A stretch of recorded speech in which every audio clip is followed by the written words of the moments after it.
A car you can run with ordinary water.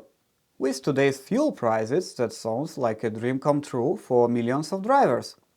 From time to time, we see viral videos of some garage genius who supposedly converted his old rusty cars to run on water, fills up from a puddle and flips the bird to oil companies. So, why are we still paying crazy money for gasoline or expensive electric cars and electricity? So, welcome to my channel. My name is Dima. I'm an engineer with many years of experience in automation and power supply systems. And today, I'm going to investigate whether there is a global conspiracy hiding this miracle technology or if something fishy is going on.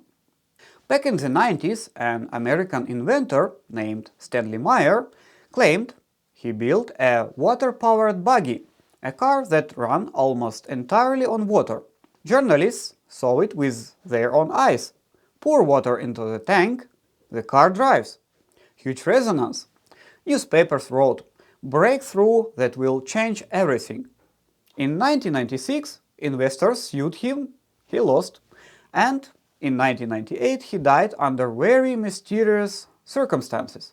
In 2008, a Japanese startup called Genipex announced they had created a car runs on water. The car was demonstrated to journalists many times and appeared in countless news reports. A year later, Genipex disappeared. Investors left and the company went bankrupt. There were TV reports about local craftsmen who supposedly made Ladas run on water. All these stories have one thing in common. Not a single project ever becomes mass-produced, commercially successful, or brought its creators money and fame. So, what's the catch? To understand the real problem, we have to dive into the technical side. Unfortunately, most conspiracy lovers skip this part. So, how can you actually make a car run on water? If you know basic chemistry and physics, the idea seems pretty simple. Water is H2O, two hydrogen atoms and one oxygen. And hydrogen is an excellent fuel. You can burn it in a regular internal combustion engine or feed it into a fuel cell to generate electricity. In theory, the scheme looks like this. Take water, split it into hydrogen and oxygen using electrolysis, burn the hydrogen or send it into a fuel cell. The fuel cell produces electricity. The electric motor runs, the car drives. The car makes its own fuel from water.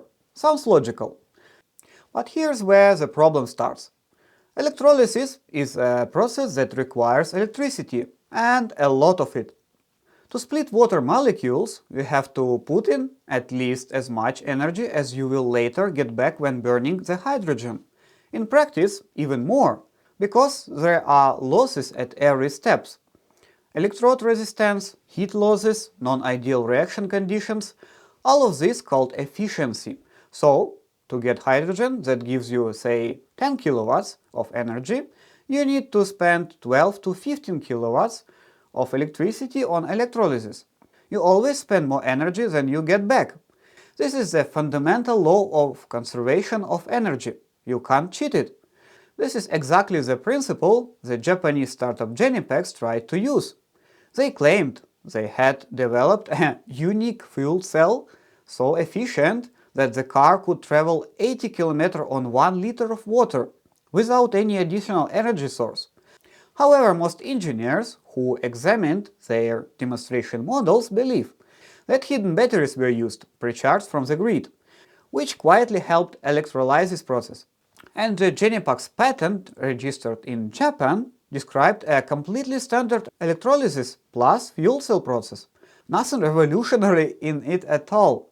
So no wonder that company ceased to exist just 1 year after the presentation. Investors left, the technology was deemed unpromising. There is another popular version that many garage inventors show. Under the hood there is a small electrolysis unit. The tank is filled with water, the generator produces bronze gas, HHO, a mixture of hydrogen and oxygen, and feeds it into the intake manifold of a regular gasoline engine. The engine runs, the car moves. Looks awesome. But such generators produce a tiny amount of gas, barely enough to slightly improve combustion of the existing gasoline in the cylinders. No one has even shown a real engine running purely on Brown's gas, unless there was cheating involved. Speaking of cheating, Stanley Meyer, the guy I mentioned earlier, was trying exactly this approach. He gave very contradictory explanations of how his system worked. Sometimes he said he replaced spark plugs with water splitters, or other times he talked about a fuel cell that split water into hydrogen and oxygen. According to him, this fuel cell used electrical resonance to produce oxyhydrogen gas from water, which then burned in the normal combustion engine. He claimed his cell produced more energy than it consumed, yes, violating law of conservation of energy. The electrolysis worked in a special way that's thanks to high-efficiency pulsed high voltage. He called it voltage intensifier circuit.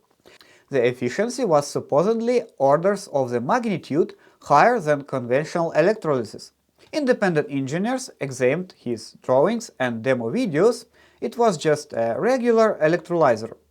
Two electrodes, applied voltage, water splitting, no super efficient electrolysis at all. The energy losses during electrolysis were greater than the energy you could get from burning the hydrogen. Meyer never provided working blueprints or schematics for independent replication. He claimed a secret patent protected the technology. But why did the buggy still move during demonstrations? There are two main versions. First, hidden batteries or external power that compensated for the energy deficit, or secretly mixing gasoline. The demos probably used a hybrid scheme, where regular fuel was still fed into the engine along with Brown's gas. In 1996, an Ohio court found him guilty of gross and egregious fraud. And what about our beloved car giants? There is a Toyota presentation floating around the internet that many sites, either mistakenly or deliberately, titled Toyota CEO presents water engine. If you actually watch it, it's obviously just a normal hydrogen car like, for example, Toyota Mirai. Hydrogen is produced elsewhere and pumped into the tanks. I'm gonna make a separate video about hydrogen cars explaining in detail why this technology is complete dead end for passenger cars and light commercial vehicles. Of course, no serious car manufacturer would ever put an onboard electrolysis unit in a car. Apparently, they only hire engineers who actually paid attention in school. My opinion is that the most promising technology today is a good old battery electric car combined with renewable energy sources. So, ladies and gentlemen, what does this video teach us? If someone tells you they built a perpetual motion machine, a time machine, a teleporter or any other miracle technology in their garage with a chisel, duct tape and vacuum cleaner that is supposed to overturn laws of physics and shame thousands of engineers and scientists worldwide, treat it with healthy skepticism. Stick with me, I'll keep digging into all kinds of miracle technologies and see you in the next video. Bye bye!